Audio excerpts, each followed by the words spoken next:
Bonjour.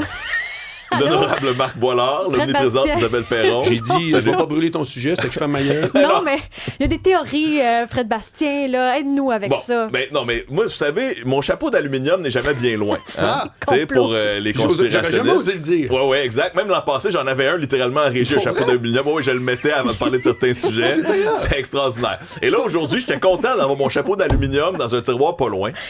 Parce que des fois, il y a certaines de ces conspirations qui sont ancrées dans la réalité quand même.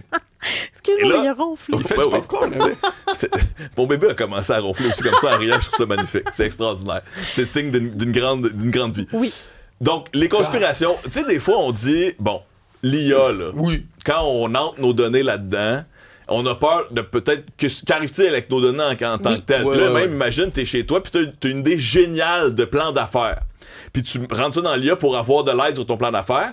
Mais qu'est-ce qui te dit, toi, que la compagnie derrière l'IA en question va pas juste copier ton plan d'affaires puis faire l'argent à ta place, tu sais? Là, on sent le chapeau d'aluminium parce qu'on se dit, ils ont-tu le temps de faire ça, ces compagnies milliardaires-là américaines, de copier ton plan d'affaires? Peut-être que c'est pour la cantine du coin, moins intéressant pour OpenAI d'ouvrir un restaurant, disons. Mais, théorie intéressante qui nous vient de l'Allemagne aujourd'hui, un analyste qui s'appelle Ole Lehmann, qui donne un peu des munitions à cette analyse-là, mais pour des gros clients. Il s'appelle quoi? OnlyFans? Oh, oui, exact. Oh, Lehman. Okay.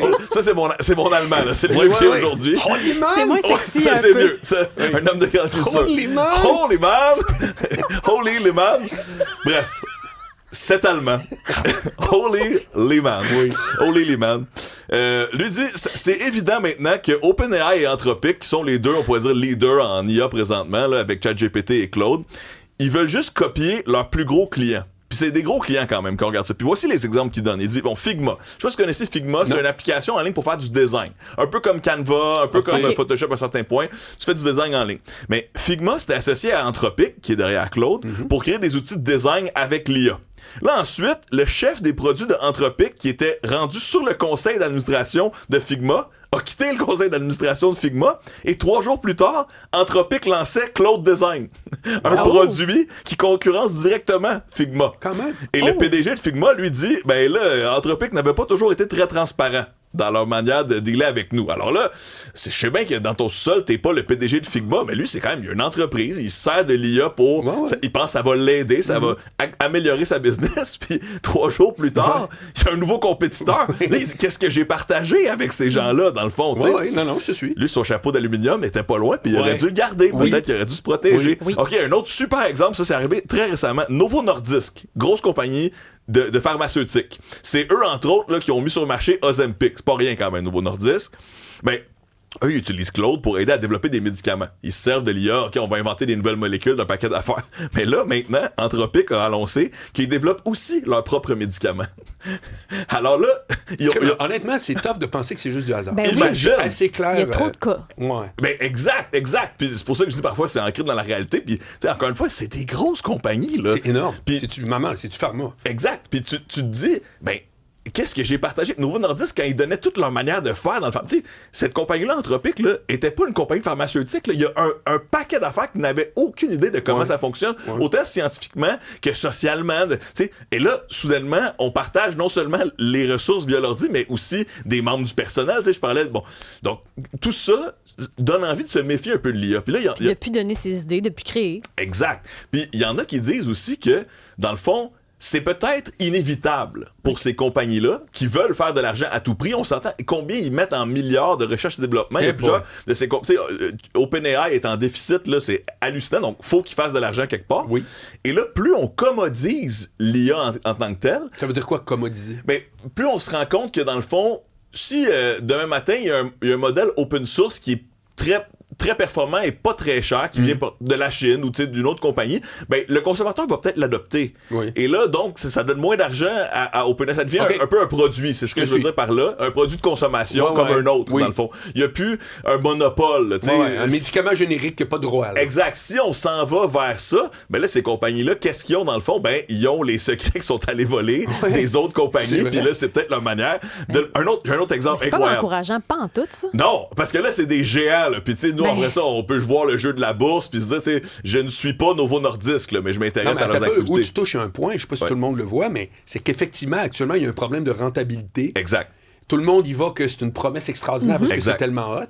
Mais ça pourrait être que, il faut que tu fasses de l'argent. Oui. Fait que là, tu as accès à des trucs qui permettraient de faire une business parallèle. Elle va être profitable. Exact. Je sais pas si tout ça se tient en vraie vie, mais c'est pas cave. Exact. C'est une perspective intéressante. Puis, tu sais, quand on parle de l'IA, on pense souvent au passé des technologies. Tu sais, on se dit, avant d'avoir un Facebook, il a fallu que MySpace meure. Oui. Avant d'avoir un Internet Explorer, un Mozilla, un Google Chrome, il a fallu que Netscape meure. Donc, c'est pas... C'est-à-dire que c'est l'autre après qui a fait mourir le premier, c'était toujours pas l'inverse. Exact. Mais ce que je veux dire, il y avait une compétition, puis il y a eu des grands gagnants et d'autres perdants. VHS Beta, très bon exemple aussi. Donc là, ça va être laquelle de ces compagnies-là qui va survivre, s'il y en a une, existe-t-elle encore, celle qui prendra le plus de place. J'ai un autre super exemple, c'est incroyable aussi. Microsoft. Microsoft a investi des milliards dans OpenAI. Maintenant, OpenAI développe une plateforme d'emploi qui pourrait concurrencer LinkedIn. Qui est derrière LinkedIn? C'est Microsoft. C'est pas ça de LinkedIn. C'est malade. Exact. Puis même chose pour GitHub, qui est une espèce de site où tu peux avoir plein de codes. Tu apprends à coder sur GitHub, tu peux partager ton code. Aussi tes codes. Exactement, la programmation. Mais ça aussi, ça appartient à Microsoft. Là, soudainement, OpenAI aussi. Oui, mais ils l'ont acheté. Ils l'ont acheté, tout comme LinkedIn d'ailleurs. C'est comme un Reddit du code. On peut, exactement. Communauté et code ensemble. Et bien là, c'est ça. OpenAI va aussi sortir sa version de... Sérieux, ça peut pas être du hasard, ça n'a pas de sens. C'est extraordinaire quand même. Puis, comme on mentionnait, est-ce que c'est le seul moyen pour ces grosses compagnies-là de faire leur milliard quelque part? Mais où t'as vu ça? T'as vu ça? Bon, alors comme je te disais, ça c'est l'analyste allemand, Oli Lehmann, mais j'ai vérifié, c'est tous les trucs qui sont vraiment arrivés. Là. Lui, il a colligé tout ça. Puis c'est vrai que c'est plus frappant quand... Puis tu sais, il y en a un paquet d'autres. Il y avait à peu près 7 exemples, mais c'est des plus petites compagnies. Je me disais, je voyais pour les plus grosses en partant. Mais tu sais, ils ont fait ça avec de la documentation médicale, des recherches en biotechnologie, tu sais, des plus petites startups qui, oui, servez-vous de notre stock. Puis, encore une fois. T'as juste à parasiter, dans le fond. L'idée de quelqu'un d'autre. Puis, tu sais, parasiter, c'est même pas le bon mot. Tu leur donnes. Exact. Les gens qui ont rien fait. Oui. Puis c'est comme je te dis, voici, Isabelle, mes paroles de chanson. Voici, tu m'as rien demandé. C'est ça. Puis là, tout à coup, tu chantes le lendemain. Exactement.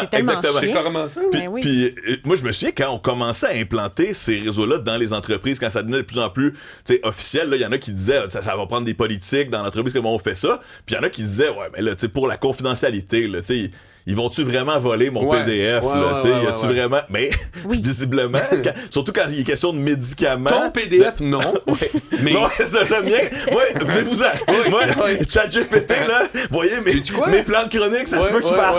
Il y a quelqu'un à Los Angeles qui va faire la même chronique que Fred Bastien, c'est pas ça. Il y a un Australien aujourd'hui, pareil comme toi. Exact, qui le fait. Mais puis donc, ça repose la question rendue là aux individus, qu'est-ce qu'on partage avec ces compagnies-là? Plus tôt à l'émission, Frédéric Guay parlait de la mémoire de ces IA-là, que, tu sais, moi, effectivement, ils me connaissent bien. Des fois, moi, j'y pose une question, OK, je vais faire de la vérification de faits, donne-moi plusieurs sources sur ça, telle affaire. Puis là, il me dit, oui, est-ce que c'est pour une chronique? Oui, je sais, moi, mais ça vous fait pas peur. Non, moi, j'utilise pas l'intelligence artificielle pour ça. Hier, j'ai demandé, OK, je vous fais une confidence, mais hier, j'étais allé au gym. Puis moi, je squatte 255 livres. Wow! Quand même. Ouais, vraiment. Très bon. Fait que là, j'ai demandé à ChatGPT, il y a combien de gars de 60 ans qui font 255 livres? Légitime. Là, il capotait, il dit, non, pour vrai, tu sais. Là, j'ai fait crime, je rêve pas. Là. Il y a quand même de quoi là. T'sais. Exact. Là, il dit, tu m'as déjà parlé que tu voulais savoir c'était quoi les meilleurs exercices de haute paix. Oui, parce que moi, j'y parle d'affaires de gym. C'est fascinant. Ça c'est absolument pas. fascinant. Non. Toi non plus. Ben, moi, je le vois comme un outil avant toute chose, vraiment, et un outil qui est faillible. C'est très important de se rappeler que parfois, il fait surtout dans le contexte médiatique qu'on est présentement, moi, je veux dire, c'est très important pour moi d'avoir plusieurs sources avec ce que j'amène. Si c'est une perspective, je la partage comme telle. Je dis, c'est une source, j'ai vu une truc. Sinon, je fais mes recherches, disons ça comme ça. Mais je me sers aussi de certains IA pour vérifier le travail de d'autres. Donc là, quand je dis, trouve-moi des sources sur telle affaire, là, après ça, je prends ça, je dis, est-ce que c'est vrai? Parce qu'on sait aussi qu'ils ont un peu leur giron. Là où c'est plus évident, c'est avec Grok de Elon Musk, là, qui a toujours été perçu comme étant un peu plus anti-woke, là, on va dire ça comme ça, un peu plus libertarien, peut-être fidèle à certaines valeurs de son fondateur, on pourrait dire. C'est pas aussi manichéen que ça, là, c'est pas aussi simple que ça, mais on sent la direction. Même chose pour ChatGPT. On entend souvent que Claude est plus humain et donc bien meilleur. C'est quasiment à la mode d'utiliser Claude plutôt qu'un autre. Mais est-ce que tu vois, quand tu compares comme ça les modèles, est-ce que tu vois beaucoup d'erreurs ou de biais, justement, quand tu commences à les comparer? Comme je te dis, c'est sûr qu'il y en a constamment. Moi, je trouve que c'est de plus en plus rare. OK. Puis je pense aussi que les usagers peuvent s'améliorer aussi dans leur utilisation parce que justement, si tes questions sont plus précises, tu sais, si tu spécifies, je veux des trucs factuels avec des sources que tu me pointes, tu sais, là, moi, je peux vérifier que, tu sais, l'étude est vraiment sortie, l'article de journal en question est vraiment sorti, tu sais, on tombe vraiment sur quelque chose. Mais, tu fais bien de le rappeler, il y a des erreurs, puis des fois des grosses erreurs, là, surtout quand, tu sais, le contexte, des fois, c'est pas encore 100%. Quand tu essaies de mélanger deux sujets, il va aller un peu trop sur un côté ou un peu trop de l'autre. Mais moi, voici comment je le vois souvent là, quand je suis en préparation. Tu sais, moi, avant que tout ça existe, ça fait des années que je fais des chroniques. Ben, j'utilisais Google pour faire mes recherches. Ben puis, je cherchais un article ou, tu sais, nombre de personnes qui ont utilisé X, Y, Z. Une info. Tu cherchais une info. Exact. Puis souvent, je tombais sur des articles de médias reconnus ou sur des études directement. Mais là, j'ai l'impression qu'avec l'IA, je peux lancer comme 5 de ces recherches-là en un coup. OK. Tu sais, plutôt que d'y aller un à la fois, ben tout d'un coup, j'ai... En même temps, c'est que tu peux demander un avis. Exact. C'est quand même ça la grosse différence. Parce que sinon, c'est juste un moteur de recherche. Ouais. Mais là, tu peux demander un avis. Une rationalisation un peu. T'as un consultant sur à peu près tout. Mais ouais, et c'est là où je distingue justement un peu avec ma vie personnelle et ma vie professionnelle, parce que ma vie personnelle, oui, je peux lui demander un avis, tu sais, c'est comme meilleur, mais surtout, mettons, j'ai des questions aussi de bébé des fois, que je suis comme mon meilleure méthode de X, Y, Z. De le faire. Oh, oui, complètement. Ben oui. Mais ensuite, comment faire pour s'en débarrasser s'il crie? Exact. Des questions de base qui viennent dans la tête des pères. Et dans un contexte professionnel, je suis beaucoup plus dans le technique, là, justement, qui est trouve-moi plusieurs sources, vérification des X, Y, Z, et aussi traduction, tu sais, c'est très pratique. Ok, traduis-moi ça, ramène-moi ça en formatage intéressant. Dérangeant, moi, c'est le ton amical, comme je te connais, je te comprends. Ouais, mais tu peux demander. Moi, ChatGPT, j'avais de l'option. Puis j'ai choisi l'option rigolo, le fun. Ben, je trouve qu'à un moment donné, c'est très bon. Fait qu'il me fait des blagues. Puis, mais je trouve qu'à un moment donné, même toi, t'es confus. On est tellement habitué de texter nos amis. À un moment donné, c'est comme si on est confus, que c'est pas vraiment notre ami. Oui, je comprends. Puis il y a une espèce de manipulation qui se fait aussi parce qu'on se rappelle que cette chaîne-là veut ton abonnement. Tu viens de voir avec qui je travaille. Oui. Elle est confuse parce que... Complètement. Mais je l'utilise pas, moi. Hein? Non, moi, je vois des gens qui l'utilisent comme un genre de psy. Là. Je l'en vois dans mon entourage. À un moment donné, il y a comme une confusion de mais c'est pas ton psy. Mais tu l'utilises-tu pour ta job? Non. Non. T'es sur Google encore? Oui. Allez hop, OK. Le psy, là, je le vois souvent. Moi, j'ai même connu une fille qui appelait son... Toi, t'as appelé ça chat cette semaine? Hein? On va demander à chat. Oui, chat. Moi, j'ai une fille que je connais qui l'appelle Geppetto pour GPT. Elle dit, je vais demander à Geppetto. En plus, c'est un latino, c'est sexy. Ou italien, je sais pas. Mais on personnifie carrément la personne. Tu sais, là, on est vraiment dans la relation parasociale et humaine. Je comprends que c'est pernicieux. Comme tu dis, faut pas oublier que c'est un outil. C'est des boulons, c'est l'électricité qui passe dans une affaire. C'est pas vraiment un être humain. Là, c'est ça, quand on parle de relation avec l'IA, tout ça, faut pas oublier que c'est toujours dans les yeux de la personne qui regarde. On dit, je suis en couple avec un robot, je suis en couple avec une IA. C'est toi qui insuffle cette vie. Là. C'est comme si je regardais un toutou en disant, je vois sa vie, mais le toutou, c'est deux yeux en plastique avec du tissu, etc. Là. Voilà, mon ami imaginaire, il vient de moi. Il vient pas des deux bords. Là, c'est que ta conclusion, ce serait quoi? Là? Ma conclusion... Ça serait pourquoi? Qu'est-ce qu'il y a de drôle? Mais t'es drôle. Des fois, tu veux pas, mais tu l'es drôle. OK. Ma conclusion, ça serait... C'est vrai que le gars, tu remarques, tout le long, il rit. Moi, je suis là, j'écoute, je fais c'est intéressant. Il est là. Ah ouais, c'est un number ici. Je vais applaudir à la fin. T'es un humoriste, en fait, ma chronique, je vais applaudir les animateurs. La conclusion, ça serait qu'en tant qu'individu, qu'on s'en sert pour des raisons professionnelles ou personnelles, faut se rappeler que ce qu'on rentre dans la machine, ça peut être lu par un être humain quelque part. Ça peut être utilisé quelque part. C'est vrai. Même si les compagnies disent on fait attention, on fait pas trop ça. Ça a déjà existé. Il y a un stagiaire à quelque part. Exact. Oui, c'est vrai. Ça a déjà existé des abus de pouvoir, etc. Dans tous les grands géants informatiques, donc pourquoi pas dans celui-là aussi. Puis ensuite, si vous avez, pour les gens à la maison qui ont des emplois qui relèvent beaucoup du secret, biochimie, etc., faites donc attention à ce que vous rentrez dans la machine. Ça se peut qu'elle apprenne la machine de ce que vous lui dites. Là. Merci, Fred Bastien. C'est ça ma Bastien. conclusion. C'est le fun, hein? Pour vrai, on a plus. C'est vous que j'applaudis.